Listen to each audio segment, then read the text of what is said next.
जन्म होता है, निर्माण होता है। तो भागना नहीं है, जागना है। घूंघट के पट खोल रहे तो दिया मिलेंगे। उठ जाग मुसाफिर भोर गई, अब बैठ कहाँ जो सोवत है, जो सोवत है सो होवत है, जो जागत है सो भावत है। तो ओशो ऐलान में हमें जगाते हैं नींद से। ओशो रिमाइंडर हमें अपने स्वरूप की याद दिलाते हैं, तुम कौन हो। हमारे आत्म तत्व की याद दिलाते हैं। ओशो इज एन इन्विटेशन, कोई आमंत्रण है। अध्यात्म के जगत में तुम्हें पुकार दे रहे चाहिए। ओशो इज एन चैलेंज, वो एक चुनौती है हमारे लिए। ओशो इज एन हीलर, वो हीलर का होता है जो आदि व्याधि उपाधि के त्रिविध दाव है संसार से, उससे आप त्रस्त हो गए हो, व्यस्त हो गए हो और ग्रस्त हो गए हो, तो ओशो आपके ऊपर चंदन लेप बनकर आते हैं, मलम की तरह छा जाए। तो इस तरह से गुरु की महिमा अलग अलग शास्त्रों में अलग अलग रूप से गाई गई है।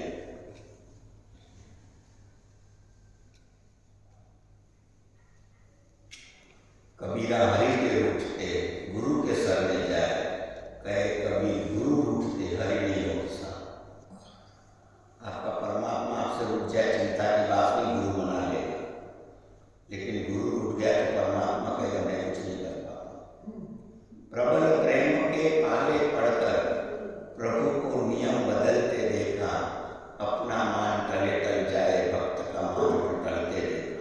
पुरुषोत्तम जलोटा जी भजन सम्राट अनुप जलोटा जी के पिताजी का ये प्रिय भजन था, जो ये ओशो के सामने गा के सुनाते थे वुडलैंड में।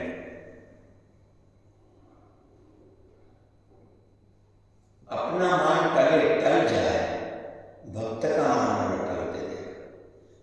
भगवान कहते हैं कि तुम मेरा अपमान करो, मुझे गाली दो चलेगा, तुम मेरे भक्त को गाली मत करो, भक्त को मत सताना, नहीं तो तुम्हारी खैर नहीं है।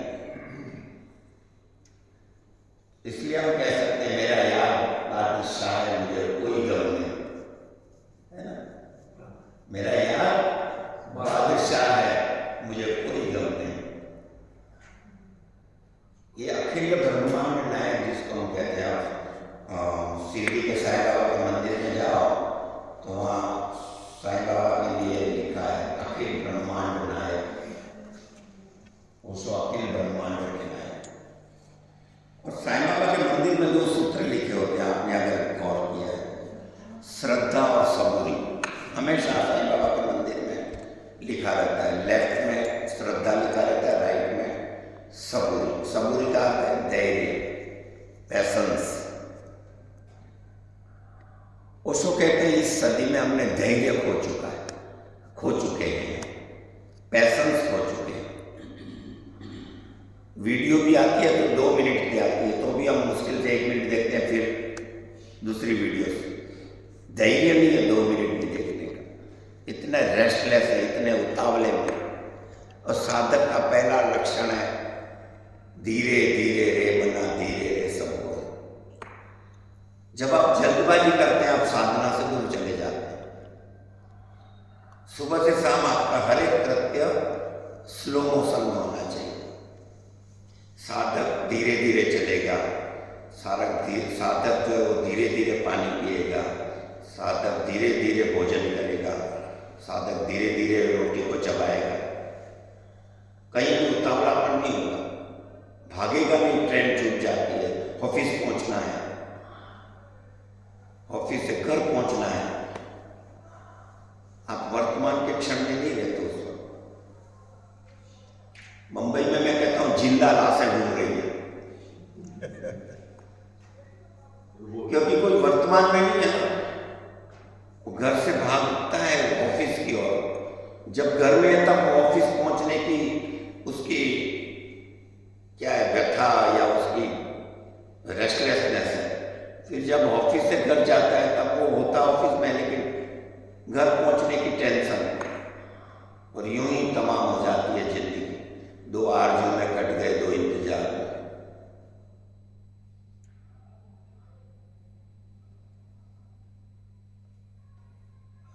कहते हैं कि एक गलती में बार बार करता रहा कि धूल, आईने की धूल साफ करता रहा, जबकि मेरे चेहरे पे दाग था। क्या है उसका पूरा बहुत सुंदर शेर है कि एक ही गलती में बार बार करता रहा, धूल चेहरे पे थी और आईना साफ करता रहा। हमारे चेहरे पे धूल है, हम आईना साफ करते हैं। एक जोक है, आइए, स्वागत है, बैठिए। एक बंदा डॉक्टर के पास जाता है, हड्डी का डॉक्टर था। बैठिए बैठिए, सामने यहाँ नहीं है, यहाँ भी कुर्सियां हैं, वो कुर्सियां खोल दो साइड पे, साढ़े 2-4।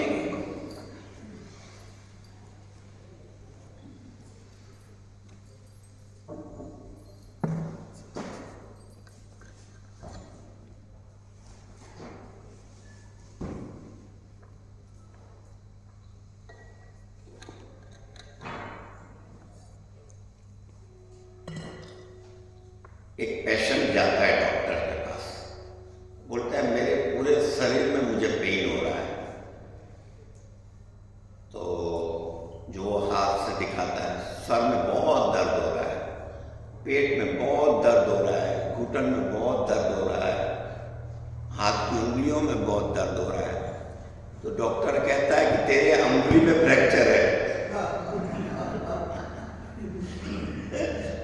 और तो उंगली से जिस बॉडी को दबाता है तो दर्द होने ही वाला है। हमारी हालत है, हमको लगता है कि पूरे बॉडी में फ्रैक्चर है। आपको प्रॉब्लम आपके हाथ में फ्रैक्चर है, फिर आप जान उसको छूते हो। तो ये हमारी, देखो, हर एक व्यक्ति के साथ दुर्घटनाएं घटती हैं ना। ये जो साधना, ध्यान शिविर, सत्संग, भक्ति क्यों हो रही है कि मृत्यु के वक्त हम शांति से शरीर को छोड़ सकें। तो इसके लिए भी बहुत अच्छी परिकल्पना दी गई है कि जैसे मक्खन होता है और उसमें बाल फंस गया तो कितनी आसानी से हम मक्खन से बाल को बाहर निकाल देते हैं। उसी तरह मृत्यु के वक्त हमारे प्राण छूटने चाहिए। इतना तो करना स्वामी जब प्राण तन से निकले, ब्रह्मानंद जी ने भजन लिखा है। इतना तो करना स्वामी जब प्राण तन से निकले, तो उस वक्त मुझे कोई संसार की याद न आए, मैं तुम्हें स्मरण करता हूं और प्राण ऐसे छूट जाए जैसे सांप कंचुली को छोड़ देता है। सांप जब कंचुली को छोड़ता है तो कोई एफर्ट नहीं होता, उसे पता भी नहीं होता कि कब मेरे सांप के ऊपर की जो चमड़ी है उसको कंचुली कहते हैं, वो जब छूट जाती है उसे पता ही नहीं होता, वो सरक जाता है, आगे कंचुली पड़ी रहती है पीछे। तो मरो हे जोगी मरो, मरो मरण है मीठा, तिस मरनी मरो जिस मरनी, गोरख मरी मीठा। तो गोरखनाथ जी अपने शिष्यों को उद्बोधन करते हैं कि इस तरह से मर जाओ, जीते जी मर जाओ, और जीते जी मर जाने का नाम ही संन्यास है। मरो हे जोगी मरो, मरो मरण है मीठा। गोरखनाथ कहते हैं मरण बहुत मीठा है, वो ही कह सकता है जिसने साधना की, नहीं तो आपको डर लगेगा मृत्यु से। मृत्यु मांगलिक है, मृत्यु मित्र है। मृत्यु के साथ आप सेकंड करके कहो, mister death welcome, I am ready, let us start. मृत्यु अगर आ जाए तो उससे साथ हाथ मिलाओ, वेलकम, मैं तैयार हूँ, बिल्कुल एवर रेडी। हम तो तैयार नहीं, ये काम छूट गया है, बाकी है, वो बाकी है काम, वो सब याद आता है। बच्चे अभी छोटे हैं, घर गृहस्थी कच्ची है। तो ये सब से जब परहेज होता है तब साधना का प्रारंभ होता है। तो उसके सूत्र हैं स्टॉप एंड सी। बहुत गहरा सूत्र है। जीवन में रुक जाओ और देखो। देखना यानी साक्षी होकर देखना, witnessing, awareness, alertness, watcher on the हिल, बहुत नाम है उसके। तो जिंदगी में ठहरा होगा तो ही आप साक्षी को जन्म दे पाएंगे। पहला सूत्र है जीवन से जल्दबाजी निकाल दो। जहाँ जहाँ लगता है मैं जल्दबाजी से जी रहा हूँ, बोलता जल्दी हूँ, खाना खाते वक्त जल्दबाजी में हूँ, रास्ते पे चलते वक्त जल्दबाजी में, उसको सबको स्लो डाउन कर दो। बहुत बड़ी साधना है। तभी तुम वर्तमान के क्षण में मौजूद रहोगे और हर एक कृत्य के प्रति जागरूक रहोगे। चलते वक्त बोध हो कि मेरा शरीर चल रहा है। भोजन के वक्त आपको होश हो कि मैं अभी चबा रहा हूं। और जब आप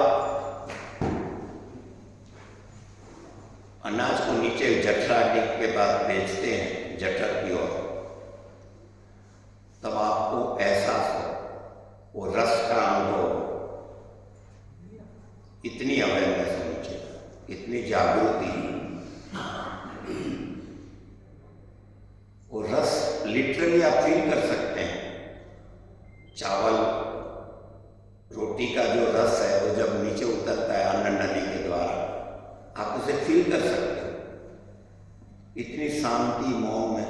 और तभी जब आप ये कर पाएंगे तब आप भी उपनिषद के ऋषि की तरह उद्घोष कर पाएंगे, अन्नम ब्रह्म।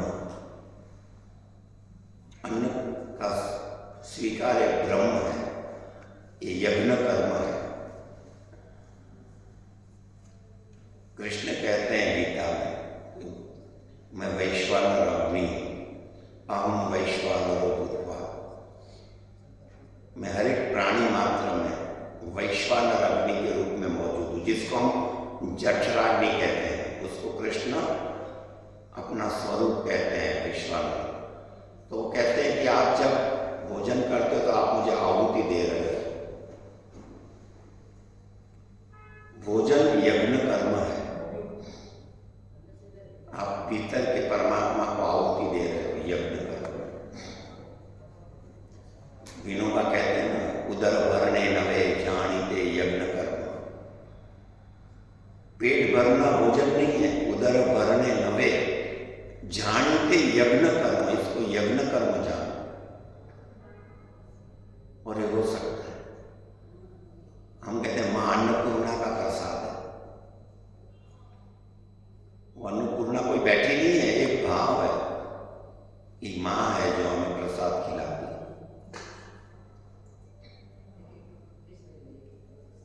तो सदगुरु ओशो के सानिध्य में जब हम आए हैं तो एक ऐसी विराट चेतना के सानिध्य में जो न भूतो न भविष्य, अस्तित्व में हजारों साल जब पृथ्वी प्रतीक्षा करती है तब ओशो जैसी चेतना का फूल खिलता है। हजारों साल, सैकड़ों साल भी नहीं। एक महामानव, एक पुरुष, युग सर्जक, चेतना का महासूर्य, जो भी कहो सब शब्द छोटे हैं ओशो की महानता के आगे। सिर्फ 58 साल की आयु। आप देखिए हमारे सामने एक विराट घटना घट गई और 62 से 90 तक उनका जाहिर जीवन रहा।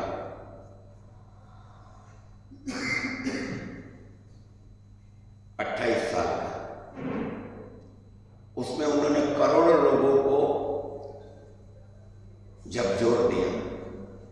उनके जीवन में एक अर्थक्वेक पैदा कर दिया।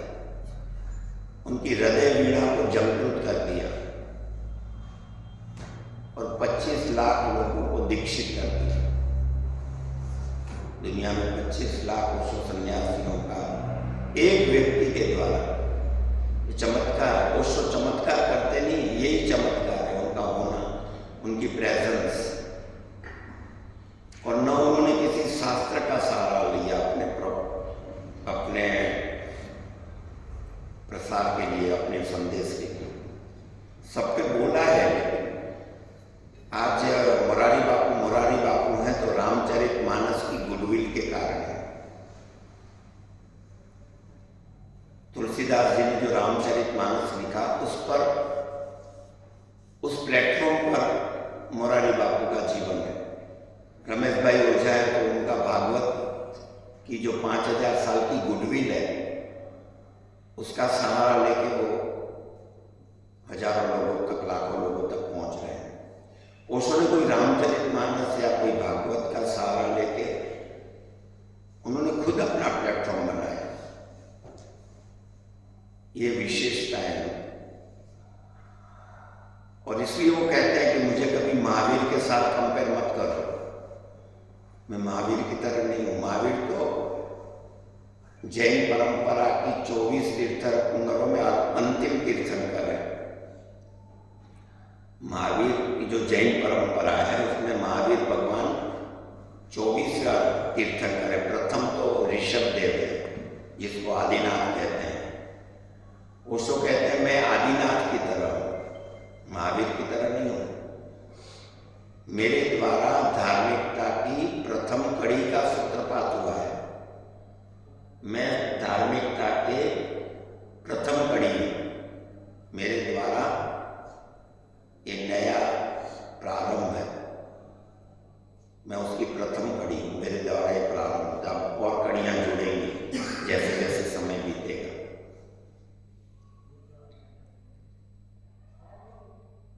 हम बहुत भाग्यशाली हैं, हम ओशो के समसामयिक हैं। We are the contemporary of Osho. बहुत भाग्यशाली हो तो ये समय खंड में हम पैदा हो गए, ये भी बहुत बड़ी बात है। ऐसी विराट चेतना हमारी आंखों के सामने से गुजरी और हम उनके विटनेस हैं। हमारे सामने घटना घटी, इतनी विराट घटना बहुत कम घटती है। 2500 साल जब पृथ्वी प्रतीक्षा करती है तब ऐसी घटना घटती है। अब ओशो जैसी चेतना फिर 2500 साल के बाद शायद फिर हो। ये उनके ही वचन में दोहरा। उन्होंने एक बात कही है जो आपको पचेगी नहीं, फिर भी मैं कहने की कोशिश करता हूँ, बिल्कुल नहीं पचेगी।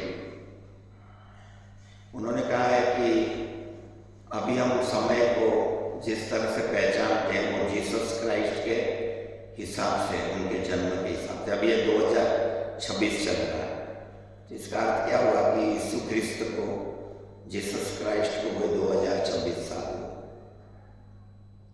तो कैलेंडर पूरे वर्ल्ड में जीसस क्राइस्ट के अनुसार चल रहा है। ओशो कहते हैं कि कुछ सदियों के बाद मेरे नाम से समय नापा जाएगा। ओशो पूर्व और ओशो पश्चात। अभी जैसे यीशु ख्रिस्त पूर्व और यीशु ख्रिस्त बाद ऐसा हम लिखते हैं, ईसा पूर्व और ईसा पश्चात। ईसा को हमने समय को 2 हिस्सों में विभाजित करते हुए स्वीकारा है। लेकिन आने वाली सदियों में ओशो के अनुसार समय को मापा जाएगा, ओशो पूर्व और ओशो पश्चात। पूरे मनुष्य जाति का इतिहास उसी तरह से अंकित होगा।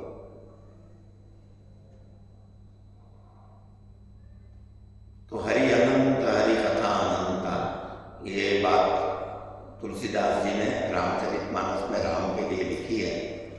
ये हरि भी अनंत है और हरि कथा भी अनंत है। तो ओशो के गुणगान भी कहते रहो, उसका कोई अंत नहीं है। बहुत सारे नए मित्र आए हैं, मैं सभी का स्वागत करता हूँ इस ओशो के प्रेम और ज्ञान के जगत में। आपके जीवन में गुरु की प्राप्ति हो, सत्संग बढ़े, भक्ति बढ़े, ये शुभकामनाएं ओशो के आशीष आप पर बरसें, ये शुभकामनाएं। और आपको कुछ प्रश्न पूछना है तो पूछ सकते हैं हम, नहीं तो फिर छोटे छोटे ध्यान के प्रयोग का आनंद लेंगे। स्वामी जी, आपने बोला कि साधना का 3 चरण, एक है रेचन, दूसरा है मौन, तीसरा है उच्चम।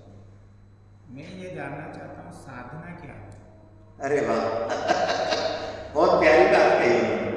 साधना के 3 चरण मैंने बताए, रेचन, मौन और उत्सव। ये कहते हैं कि साधना क्या है? साधना है हम स्वयं से दूर जा चुके हैं तो वापिस हम अपने केंद्र पर आ जाए। हम अपने स्वरूप को भूल गए माया के कारण। मैं शुद्ध बुद्ध चैतन्य हूँ, आत्मस्वरूप हूँ, ये मैं भूल गया हूँ और मैं समझता हूँ मैं पुरुष हूँ, मैं व्यापारी हूँ, मैं डॉक्टर हूँ, मैं किसका बेटा हूँ, किसका पति हूँ। तो ये सब रॉन्ग आइडेंटिटी है। तो इस समाज ने हमें पिलाई है, हमारे परिवार ने, माँ बाप ने, दादा ने, सब ने हमको कंडीशन कर दिया है। तो हम भूल गए कि हमारा रियल जो स्वरूप है वो तो चैतन्य है, कॉन्शियसनेस है। तो साधना तुम्हें फिर से अपने उद्गम स्थान पर ले आने की यात्रा है। अभी हम इंद्रियों के कारण बहिर्गामी जगत में चले गए, स्पर्श के द्वारा, स्वाद के द्वारा, संगीत के सुनने के द्वारा, कर्णेंद्रिय के द्वारा। आंख बाहर देखती है, कान बाहर सुनते हैं, स्पर्श बाहर है, स्वाद बाहर है। तो हम अपने केंद्र से, नाभि से दूर चले गए। साधना है यू टर्न लो और वापिस अपने घर आ जाओ जहां से तुमने यात्रा प्रारंभ की। ठीक है, और कोई प्रश्न?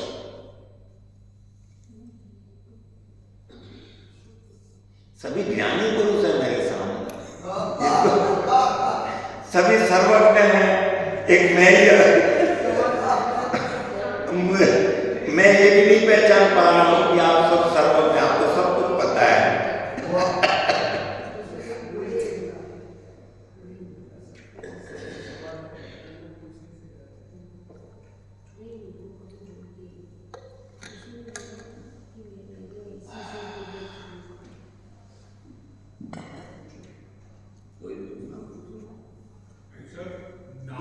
आप यहाँ जो कोई भी प्रश्न पूछे यहाँ आके पूछे, मैं वहां से सुन नहीं पाऊंगा।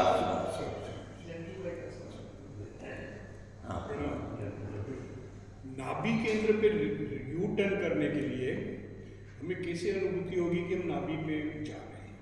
हाँ, बहुत सुंदर प्रश्न है, बैठिए, बहुत सुंदर। आप नाभि पे आ गए कैसे पता चलेगा? आपके जीवन में शांति बढ़ेगी, आपके जीवन में शांति बढ़ेगी, जीवन के प्रति आप क्लैरिटी के साथ जीवन को एंजॉय करेंगे। आपको सतत एक जागृति का अनुभव होगा कि अभी तक मैं सोए सोए जी रहा था। तो आपका हर कृत्य, आपका हाथ का यहाँ उठना भी आपको बोध होगा कि मेरा हाथ यहाँ था और मेरा हाथ यहाँ है। आप चलते वक्त बोध से देखेंगे कि मेरा शरीर चल रहा है। आप हर एक कृत्य में मौजूद रहेंगे, जागरूक रहेंगे और उसका आनंद लेंगे। पूरा जीवन आनंदमय हो जाएगा। यहाँ ट्रैफिक क्लियर हो जाएगा, कोई घाट नहीं रहेगी, कोई महत्वाकांक्षा की दौड़ नहीं होगी, कोई पाने की चाह नहीं होगी। आप अभी और यहीं तृप्त हो जाएंगे कि बस कहीं दौड़ना नहीं, कहीं पहुंचना नहीं है, भीतर ही मेरा तीर्थ है, मेरी जो मंजिल है वो मेरे भीतर है, कहीं दौड़ूंगा और पहुंच जाऊंगा वहाँ, ऐसा कुछ नहीं है। तो धन की दौड़ छूट जाएगी, पद की दौड़ छूट जाएगी, महत्वाकांक्षा की दौड़ छूट जाएगी। न प्लॉट खरीदने हैं, न बंगलो खरीदने हैं, मैं अपने में परितृप्त हूँ। तो ये नाभि पे आ गए, तृप्त हो जाओगे और पूरे स्मरण, गुरु के स्मरण में, अपने स्मरण में आनंदित रहोगे। दाल रोटी खाओ, प्रभु के गुण गाओ। हाँ, जैसे स्वामी जी आपने बताया मरते टाइम होश में रहना चाहिए। मैंने हजारों मौत देखी जीवन में, 65 साल, 60 साल की उम्र में। मुझे कोई ऐसा नहीं दिखाई दिया और अगर थोड़ा बहुत कोई था भी, जैसे हमारी उम्र थी, तो घर वाले उसको ले जाते हैं वहाँ अस्पताल में, उसकी नाक में और सिग्नेचर लगा देते हैं। सही। फिर कैसे करेगा? बहुत सुंदर बैठे, बहुत सुंदर प्रश्न है कि मैंने आज तक कोई व्यक्ति को कोषपूर्वक मरते नहीं देखा। मैंने तो देखा है बहुतों को, बहुत। मेरी दादी को ही देखा है। मेरी दादी पुष्टि मार्ग में जो श्रीनाथ जी के परंपरा में वल्लभाचार्य जी के बहुत गहरी थी, उन्होंने समाधि मरण लिया। सुबह बोल दिया कि आज मैं शरीर छोड़ने वाली हूँ, और सब तैयारियाँ जो भी उनको करनी थी सबको इंस्ट्रक्शन दे दिया, फिर लेट गई। ओशो ने भी समाधि मरण लिया, सबको बुला दिया कि मैं अभी शरीर छोड़ रहा हूँ, जयेश को और ये बुला। उनसे तो आशा बंधती है, उनसे तो आशा बंधती है। हाँ, नहीं उनसे नहीं, बहुत। मैंने तो कई मित्रों को देखा है सजगता से। वैसे 1000 में एक बंदा ही, लेकिन ज़्यादातर 4-5 दिन पहले कोमा में चलेगी, 2 दिन पहले कोमा में चलेगी। जनरली यही होगा। लेकिन जिन्होंने साधना ठीक से की है वो सजगता से मृत्यु वरण करते हैं, समाधि मरण कहते हैं। संथाला की परिकल्पना है जैनों में कि जब लगता है बहुत खा लिया, बहुत पहन लिया, बहुत देख लिया, अब तृप्त अभी क्यों शरीर को ढोएं, तो वो आपघात नहीं है, सुसाइड नहीं है। उसको ओशो ने पहला अप्रूव किया है। संथाला जो कहते हैं कि आपने बहुत खा लिया, तो क्या खाएंगे, कितना खाएंगे, 80 साल से खा रहे हैं, बहुत कपड़े पहन लिए, बहुत टेस्ट कर लिया, बहुत दुनिया घूम लिया, बहुत देख लिया, सब कुछ जो खाना था, पिक्चर देखे, तृप्त हो गए, अभी क्या है, इसको रिपीट क्यों करते रहे। तो एक समझ आती है कि अब खाना बंद कर दो और स्वीकार कर दो मृत्यु को। अभी इसको जेरोक्स कॉपी की तरह जिंदगी को क्यों खींचता चला जाए। तो ओशो ने उसकी अनुमोदना की है कि 3 महीने में शरीर छूट जाता है। तो साधना जिन्होंने की है, तो ओशो के जगत में तो ऐसा संभव है कि आप सन्यासी समझो, पूर्णानंद जी एक ऐसे जो लोग हैं, उनके सानिध्य में रहोगे तो उनके अंत समय में आप उनको देखोगे कि वो शरीर बहुत होशपूर्वक छोड़ पाते हैं। हाँ, इन्होंने कहा कि लेकिन हमारे घर वाले हमको हॉस्पिटल में ले जाते हैं और नलियाँ लगा देते हैं, वेंटिलेटर पे रखते हैं, ऑक्सीजन लगा देते हैं। तो आप कह दीजिए कि मुझे ये सब, मैंने कह दिया है, बार बार मेरे भाई को कह दिया है कि मुझे ऑक्सीजन पे मत रखना, वेंटिलेटर पे मत रखना, फॉरेन से इंजेक्शन मत मंगाना, जबरदस्ती मुझे नलियाँ ठूस के मुझे जिंदा मत रखना। जब मेरा समय आया तो मुझे प्रेम से विदा कर देना, मैं तैयार हूँ। और जब मुझे ले जाओ बॉडी को, तब सब सन्यासी मित्रों को बुला के कीर्तन करते करते, कोई मातम नहीं बनाना, छाती नहीं टूटना है, रोना धोना नहीं है। तो जीव शिव को मिलने जा रहा है। देखो, ये जीव शिव को मिलने जा रहा है, तो आनंद का प्रसंग, मांगलिक है, ये बहुत शुभ है। देखो, हमारे भारत में आपको ताज्जुब होगा सुन के कि आप जा रहे हैं और डेड बॉडी निकलती है वहाँ से, तो हम कहते हैं अच्छा शगुन। अरे कोई मर गया तो अच्छा शगुन क्यों कहते हैं? लेकिन ऋषियों ने कहा है कि अच्छा शगुन नहीं, क्योंकि वो जीव शिव को मिलने जा रहा है, तभी आप उसको उसके दर्शन कर पाए, तो अच्छा शगुन है वो। मृत्यु का डर निकल जाए, यही साधना का लक्ष्य होना चाहिए। मृत्यु मित्र है।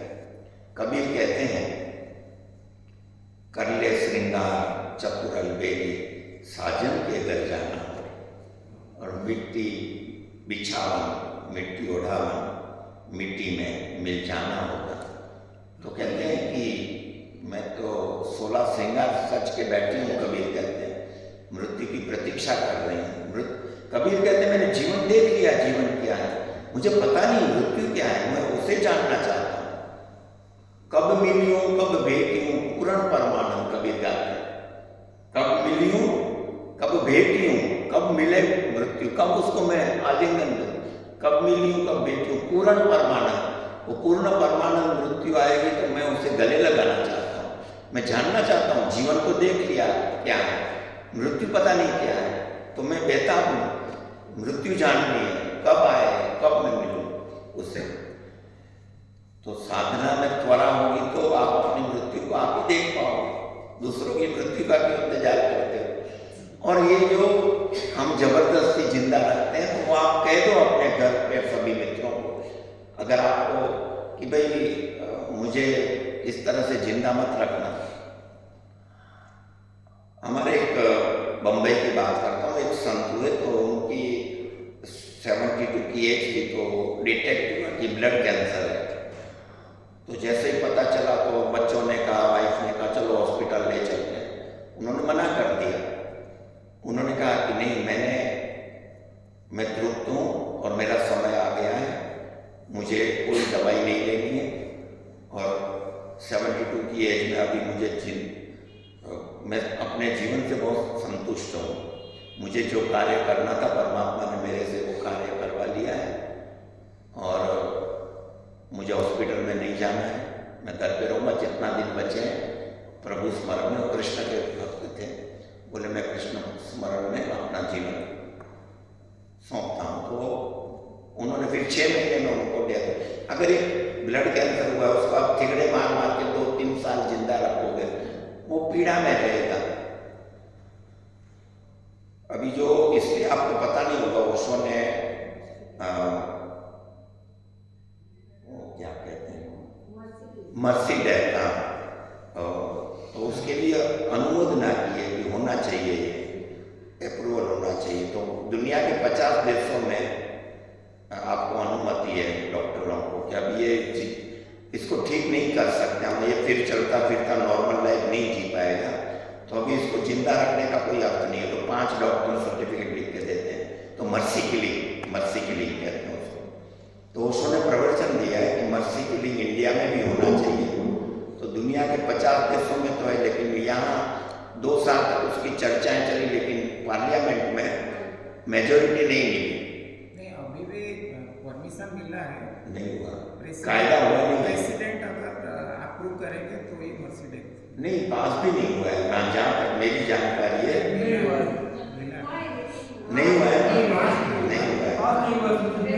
मेजोरिटी नहीं मिली, मेजोरिटी विरोध में गई कि इसका मिसयूज होगा। वो क्या कह रहे हैं कि बाप को मार डालेंगे बेटे प्रॉपर्टी के लिए, कि बाप मर जाएगा तभी हमको प्रॉपर्टी मिलेगी। तो ये पॉइंट है कि कोई माँ को मार डालेगा, कोई बाप को मार डालेगा, तो ये बढ़ जाएगी संख्या, क्राइम बढ़ जाएंगे, क्योंकि लोगों को धन की जो हवस है कि बाप का धन मिल जाए, तो जिंदा है तो मिलेगा नहीं, तो मार डालो उसको। तो ये सब मेरी जानकारी में तो पास नहीं हुआ, लेकिन 50 देशों में पास हो गया, ये मुझे पता है मर्सी के लिए। बल्कि जाने जो संकारा करते हैं उसके विरोध भी था पार्लियामेंट में। हॉस्पिटल में अप्रूव कहाँ अप्रूव है? हॉस्पिटल, अरे उसको जेल हो जाएगी, कोई मार डालेगा तो नहीं है। डॉक्टर ये कहते हैं अप्रूव है, कोई भी डॉक्टर मर्सी किलिंग से किसको मारेगा तो सीधी जेल है उसको। आप जरा चेक करना, अलाउड नहीं है, सीधी जेल हो जाएगी उसको हक नहीं है। गांधी जी के जीवन की एक घटना मैं बताता हूँ मर्सी किलिंग के संदर्भ में, कि एक बछड़ा था गाय का और बहुत तड़प रहा था। तो गांधी जी के जीवन में, तो गांधी जी ने उसको शूट कर दिया। ये उनकी सत्य का प्रयोग आत्मकथा में लिखा है कि बछड़े को उन्होंने गोली मार के मार दी, क्योंकि वो मर ही जाने वाला था, लेकिन 4 से 8 घंटे तड़पता था, तो उसको मार के उसको मुक्त कर दिया। तो ऐसे तो लाखों लोग अस्पताल में, जो डॉक्टर कहते हैं अभी ये ठीक होने वाले नहीं है, लेकिन डॉक्टर अगर उसको मर्सी किलिंग से मार डाले तो उसको दूसरे दिन जेल हो जाए। ये जहाँ तक मेरी जानकारी अलाउड नहीं है इंडिया में। लास्ट में डॉक्टर बोलते हैं इसको घर ले जाओ, सेवा करो, ये कहते हैं, ये भी समझदार है। वो कहते नहीं तो ये बोलते हैं रहने दो इनको, बैठे, उनका बिल बढ़ता है ना, रोज का 10,000 का बिल बढ़ता है। अभी वो कत्ल खाने हो गए हैं। ये जो अस्पताल है वो शोषण के माध्यम हो गए हैं। चलो कुछ पूछना है, कुछ बात करनी है, आइए। सर मुझे ये समझना है कि नाभि केंद्र पे जाने के लिए मेरे को कौन सी विधि करनी पड़ेगी, कैसे मैं स्थायी हो सकूँ? क्योंकि जो प्रयोग करता हूँ ना, तो वो सिद्ध तो हो जाता है, जैसे मैं हृदय से करता हूँ भाव में, उसमें तो वापिस दुनिया में जाता हूँ, सारा मार देता हूँ, वापस भाग आता हूँ उसी पोजीशन का है। Back to family. तो ऐसा कोई स्थाई बताइए कि मैं केंद्र पे वापस आके ठीक है। स्थिर हो जाऊं। इनका है नाभि पे वापिस आने का क्या ध्यान प्रयोग, तो निश्चल ध्यान योग ओशो का एक ध्यान है। ओशो की किताब है, आप सभी मित्रों को मैं निवेदन करता हूँ कि ओशो की एक किताब का नाम है ध्यान योग हिंदी में, उसका सब टाइटल है प्रथम और अंतिम मुक्ति, इंग्लिश में meditation the first and last freedom.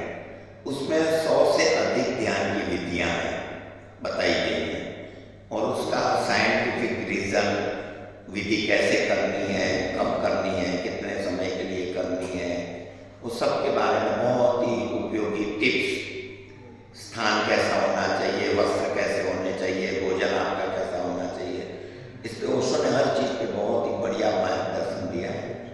तो आप ध्यान योग किताब जरूर पढ़ें।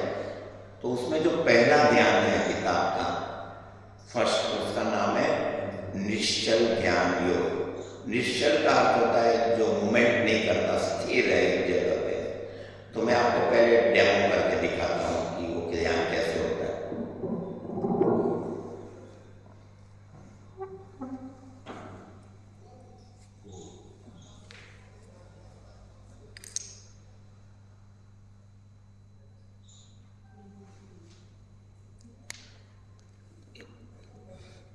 इसको वज्रासन कहते हैं, कछुए की तरह हो जाना कहते हैं।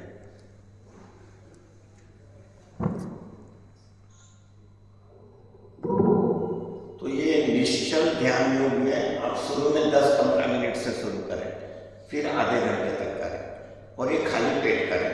ये कम से कम 2 घंटा लंच और डिनर के बाद छोड़ दें, ठीक है, जितना खाली पेट होगा।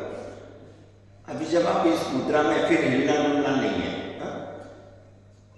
आइए बैठे, स्विच ऑफ कर दें अपने मोबाइल को। सभी लोग अपने मोबाइल को स्विच ऑफ कर दें। इसमें आपको 2 भाव उसके साथ जोड़ने हैं। एक तो आप फिर से शिशुवत हो जाएं। हम जब माँ के गर्भ में होते हैं, हम सब माँ के गर्भ में 9 महीने होते हैं, तब इसी पोस्चर में होते हैं, जो पोस्चर मैंने अभी आपको डेमो करके बताया, ठीक है। तो उसमें बच्चा जो है बिल्कुल निश्चिंत हो जाता है, उसको कोई चिंता नहीं होती, चिंता माँ करती है। वो तो तैरता रहता है, वो जो पानी होता है वो भी करीब करीब समुद्र के पानी जैसा होता है। माँ के गर्भ में जब बच्चा तैरता है तो वो ऐसे ही आश्रम में होता है, पहली बात।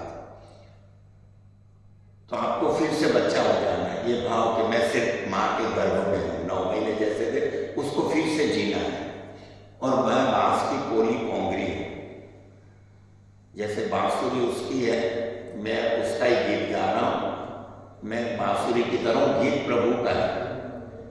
तो आपको बांस की कोली पोंगरी हो जाना है। और ये ब्रह्मांड है, वो आपका मित्र है, पूरा अस्तित्व, ये फील करना है। हमने जो जगदम्बा कहा है कि दुर्गा है, अम्बा है, वैष्णो देवी है, हम सब माताओं की जो परिकल्पना है, वो क्या परिकल्पना है कि जगत जननी है। तो जैसे एक माँ है, हमें जन्म देती है शरीर का, और ये वैश्विक माँ है, उसको हम जगत जननी कहते हैं। तो आपको जब बच्चा पेट में है और सभी चिंता माँ करती है, उसी तरह अभी आपका जो जीवन है उसमें आपकी चिंता कौन करेगी? जगत जननी करेगी। उस कोई भी रूप में, दुर्गा के रूप में, काली के रूप में, अम्बा के रूप में, ठीक है। ये ध्यान आपको अपने नाभि से जोड़ देता है। ये ध्यान खास करके उन लोगों के लिए है जिनको किसी भी प्रकार का डर है।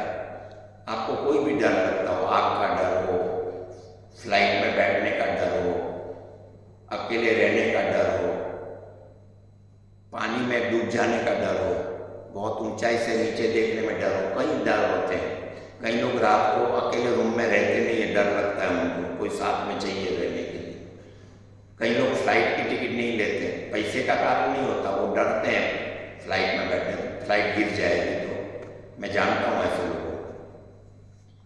अगर आपको कोई भी डर है किसी भी प्रकार का तो आप ये ध्यान कर सकते हैं, तो डर छूट जाएगा कि पूरा अस्तित्व मेरा मित्र है, जो पूरा ब्रह्मांड है ये वेल विशर है मेरा। वो नहीं चाहता कि तुम दुखी रहो, चिंतित रहो, परेशान रहो। वो चाहते हैं कि आप आनंदित रहो, मस्त रहो, मौज में रहो। और दूसरा, जिन लोगों को डर लग रहा है उनके लिए ओशो ने सन्यासियों के लिए कहा है कि मेरा जो लॉकेट है उसको आप इस तरह से रखें, लॉकेट को हथेलियों के बीच में दबाना है, इस तरह से हाथ की पोजीशन रहेगी। क्रॉस फिंगर जिसको इंग्लिश में कहते हैं, क्रॉस फिंगर करके आपको क्या करना है, ओशो के लॉकेट को जितना हो सके जोर से दबाना है, आंख बंद करके, और फील करना है the master is with me, सदगुरु मेरे साथ है। ये ध्यान मेरे सामने मैं बैठा था ओशो के बाजू में, प्रीति गांगुली को ओशो ने बताया था।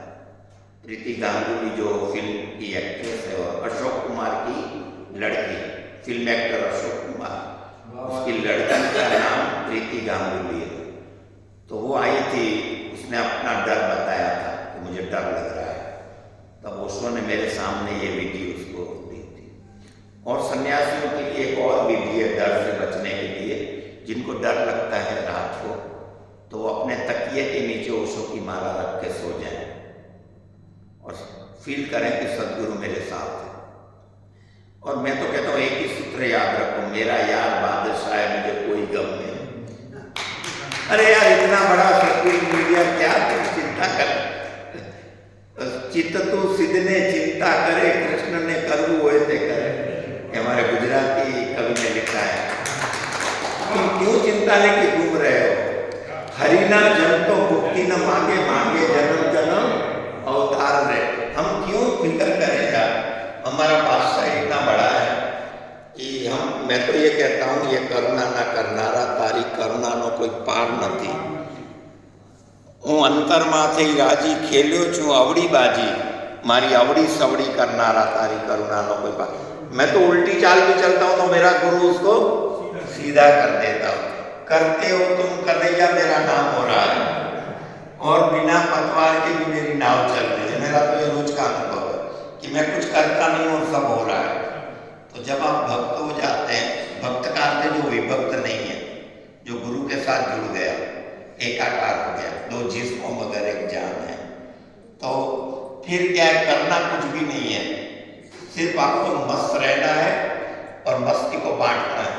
एक ही काम करने जैसा है जो मैं कर रहा हूँ, मस्त हूँ और मस्ती बांटता हूँ। आप भी मस्त हो जाओ और मस्ती को बांटो, और कुछ काम करने जैसा ही नहीं, इकट्ठा करने जैसा कुछ है ही नहीं। दाल रोटी खाओ, प्रभु के गुण गाओ। कबीर को याद करो कि साईं इतना दीजिए जामे कुटुंब समाए, मैं भी भूखा ना रहूं और साधु न भूखा जाए। बस इतना आपके पास है तो बहुत ज्यादा है। जिसके पास प्राप्त है वो पर्याप्त है। जो प्राप्त, स्वामी जी का सूत्र है, आपके पास जो भी है, जैसा भी घर है, जैसा भी इनकम है, जो प्राप्त है आपको वही पर्याप्त है। अब अंतर के लिए अंत को संतोष होना चाहिए। बाहर तो ठीक है, जो घर है, जो संपत्ति है, जो इनकम है, बराबर है। भीतर से अतृप्ति, काम, क्रोध, लोभ, मोह, मद मत्सर, जो सट रिपु हैं, ये कैसे दूर हो जाए और मैं चिदानंद रूप शिवोहम शिवोहम की घोषणा करूं, अहम ब्रह्मास्मि की घोषणा करूं, तू ही की बात करूं, करिष्ये वचनम तव की बात करूं। ये सब सूत्र निकलते हैं कि बस तेरी रजामंदी, तेरी इच्छा में मेरी इच्छा, तेरी जो सेवा है वही मेरे जीवन का लक्ष्य। क्या कहना चाहते हैं? बोलो। संदेश देना चाहूँगा। हाउसवाइफ एक पैलिएटिव केयर, हाउसवाइफ में तो ये है कि उसको भर्ती कर लेते हैं टिल देयर डेथ, और पैलिएटिव केयर मतलब उनको केयर करना चाहते हैं। किस भाव के साथ? उस भाव में मैं ओशो सन्यासी, थोड़ा सा डॉक्टर, आयुर्वेद का डॉक्टर हूँ, मेरे मित्र एक MBBS MD, हम लोगों ने 10-12 साल पहले संस्था बना ली। मैं इसलिए कह रहा हूँ, आप सब सक्षम हैं, उसमें भाव आहुति कुछ कर सकते हैं तो करें, मेरी कोई संस्था नहीं है। उसका नाम दिया उन्होंने परम आलिंगन दाई हक। से ही मिलने जा रहा है, तो उसको ट्रस्ट का नाम दे दिया पाठ, परम आलिंगन दाई है। तो हमने 10-20 लोगों को ट्रीटमेंट किया, उनकी परिवार भी अधूरा था, डॉक्टर साहब का भी, मैं भी पूर्णता नहीं फील कर पाया। तो 2-4-6 महीने